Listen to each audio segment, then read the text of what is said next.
주님, 이제 예수 그리스도의 십자가를 묵상하는 사순절이 시작됩니다.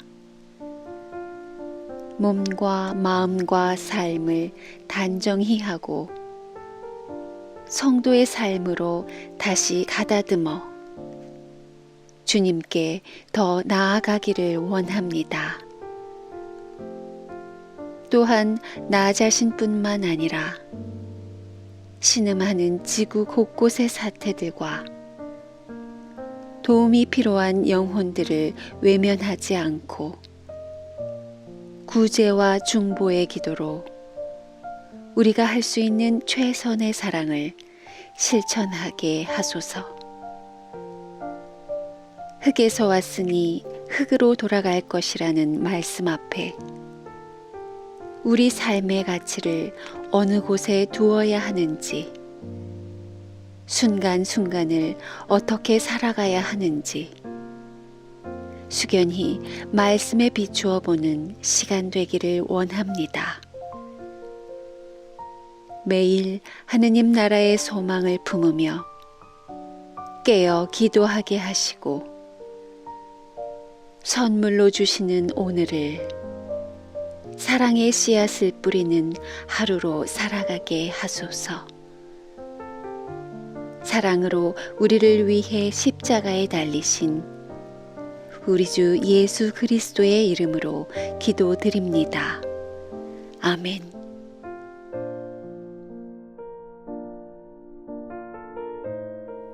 마태 공동체가 전한 거룩한 복음입니다. 엿새 후에 예수께서는 베드로와 야고보의 동생 요한만을 데리시고 따로 높은 산으로 올라가셨다. 그때 예수의 모습이 그들 앞에서 변하여 얼굴은 해와 같이 빛나고 옷은 빛과 같이 눈부셨다. 그들이 고개를 들고 쳐다보았을 때에는 예수밖에 아무도 보이지 않았다.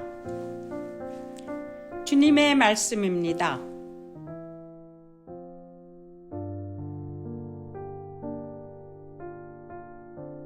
할렐루야! 하나님 아버지와 우리 주 예수 그리스도로부터 오는 은혜와 평강이 이 자리에 계신 모든 분들과 함께 하시기를 바랍니다. 이 세상에는 여러 종류의 사람들이 살고 있습니다. 흔히들 내성적인 사람이나 외향적인 사람으로 나누기도 하죠. 또 정리가 딱딱 돼 있어야 마음이 편한 사람도 있고 자연스러운 상태가 훨씬 마음이 편한 사람도 있습니다. 어디다가 막 크게 하소연을 해야지 시원한 사람도 있고 묵직하게 품고 시간이 지나야지 해결되는 사람도 있습니다. 오래전 히포크라테스는 인간의 체액이 4가지 종류라는 점에서 사람의 기질을 4가지로 비유한 바 있습니다. 다혈질, 담즙질, 우울질, 점액질과 같이 나누어지기도 합니다. 또 사회 계급적인 분류도 있죠.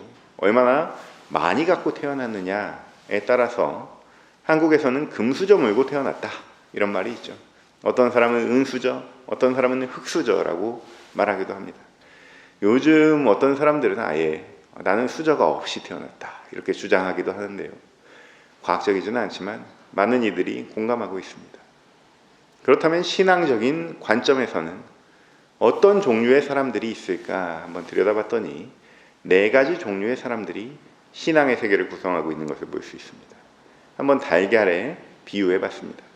첫째는 썩은 계란 같은 사람들이 있고, 둘째는 삶은 계란 같은 종류의 사람들이 있습니다. 셋째는 아직 온기를 갖고 있는 살아있는 계란이 있고, 넷째는 껍질을 깨고 나온 병아리가 된 신앙인들이 있습니다. 교회를 다니다 보면요, 과연 이분이 신앙이 있기는 한가 하는 사람들이 바로 썩은 계란 같은 사람이죠. 냉장고에 있지 못하고 밖에 방치된 사람이에요. 식사광선도 받고 공기 중에 바이러스에도 노출돼서 못쓰게 돼버린 계란입니다. 자기가 어디에 있어야 될지 알지 못하는 사람이죠. 교회에서 자기 이득 볼 생각밖에 없습니다. 자신밖에 모르는 그 이기심을 부끄러움 없이 보이기도 하고요. 자기 이름을 알리고 싶어서 안달난 사람들이 있죠. 다행히도 우리 교회나 구독자들 중에는 절대로 찾아볼 수 없는 종류의 사람인데요. 그럼에도 불구하고 이런 마음이 우리 안에 들어오지 않도록 주의해야 할 줄로 믿습니다. 또 어느 정도 격식을 갖춘 사람들이 있습니다. 잘 삶아진 계란 같은 사람들이에요.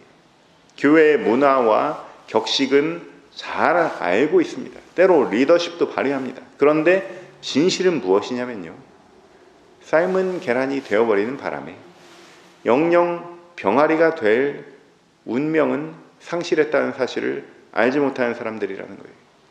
세 번째로, 아직 따스한 온기가 남아있는 살아있는 계란 같은 사람들이 있습니다. 슬프면 울 줄 알고 억눌린 자들을 보고 함께 분노할 줄 아는 사람들이, 격식과 절차보다 그냥 마음이 가는 대로 도와주고 싶어하는 사람들이 있죠. 세상은 이런 사람들을 순진하다고 합니다.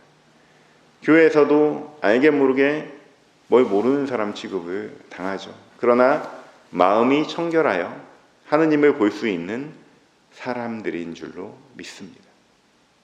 그렇다면 네 번째, 병아리가 된 사람들은 누구인가 하면, 어머니 암탉이 품어주고 또 때가 되었을 때 약간 쪼아주었지만 자신의 힘으로 이 세상의 전부라고 생각했던 그 계란 껍데기를 깨고 나온 존재예요.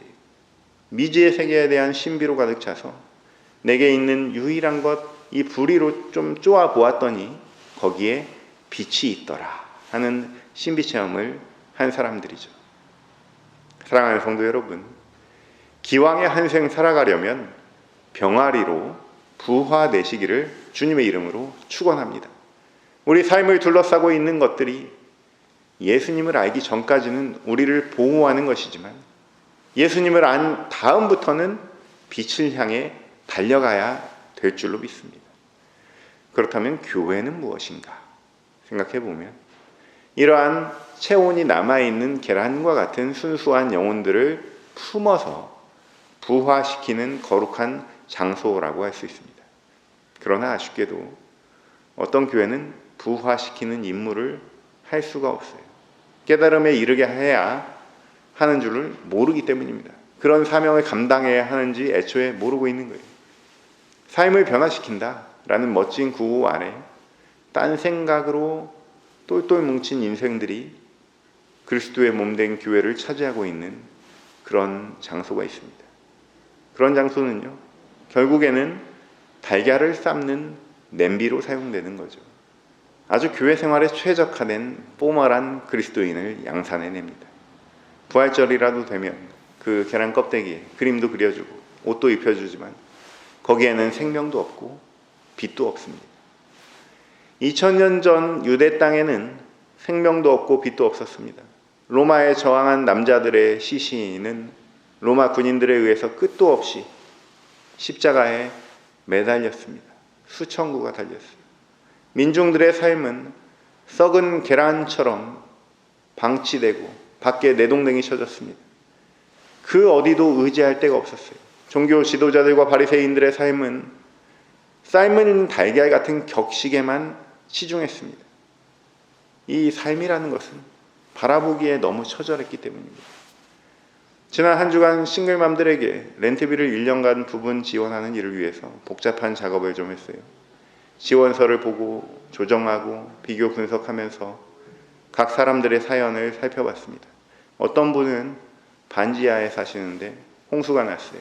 물을 퍼내다가 넘어져서 일을 할 수가 없게 됐습니다. 어떤 분은 언제 멈출지 모르는 심장 전기 자극 기계를 끼고 살아갑니다. 그래도 아이를 살려야 되니까 내일 가게라도 나가서 일을 하다가 그 케미컬 알러지 때문에 더 고생하십니다. 어떤 분은 아침에 나가서 2시에 반드시 집에 돌아와야 되는 거예요. 아이를 돌봐줄 사람이 아무도 없으니까 허드렛 일만 자꾸 하게 되는 거예요. 어떤 분은 아이가 학교에서 괴롭힘을 당해서 삶이 벼랑 끝으로 몰렸습니다. 아이가 살아야 본인의 존재 이유가 있기 때문에 직장을 이틀로 줄이고 아이와 주중에 함께 있어주는 거예요. 자연히 렌트비를 낼 수 없게 되는 처지에 몰렸습니다. 같은 한인 엄마들은 학교에서 이 일을 해결하기보다 불똥 튈까 봐 모른 채 하는 거예요. 이분들은 어쩌다가 그야말로 어쩌다갑니다. 서류 미비 상태가 되어서 연방 정부로부터는 어떤 도움도 받을 수 없습니다. 교회도 한 집을 먹여 살릴 수는 없는 거예요. 여러분들이 지난 겨울 십시일반 도와주신 마음이 모여서 이 세 가정에게 렌트비를 지원할 수 있게 되었습니다. 그런데 이 서류 작업을 마치고 인터뷰까지 끝내고 나니까 저한테 몸살이 오는 거예요. 마음이 너무 아파서 들여다보고 싶지 않은 현실이지만 한 분이라도 더 절실한 분에게 도움이 돌아가야 되니까 보고 또 보고 그랬더니 몸이 이겨내지 못합니다. 한낱 옆에서 지켜본 것만으로 몸과 마음이 아파하는 제 자신을 보면서 그 삶을 직면해서 살아내야 하는 그분들은 얼마나 더 아플까 생각을 했어요. 아무쪼록 이 귀한 사역에 책임감을 가지고 함께해 주시는 여러분들께 다시 한번 고마운 마음을 전합니다. 누군가의 흑암과 같은 삶을 들여다보는 것은 이처럼 마음 아픈 일이에요. 예수님 당시에 유대의 위정자들과 종교 지도자들은 민중들의 삶을 들여다볼 수가 없었습니다.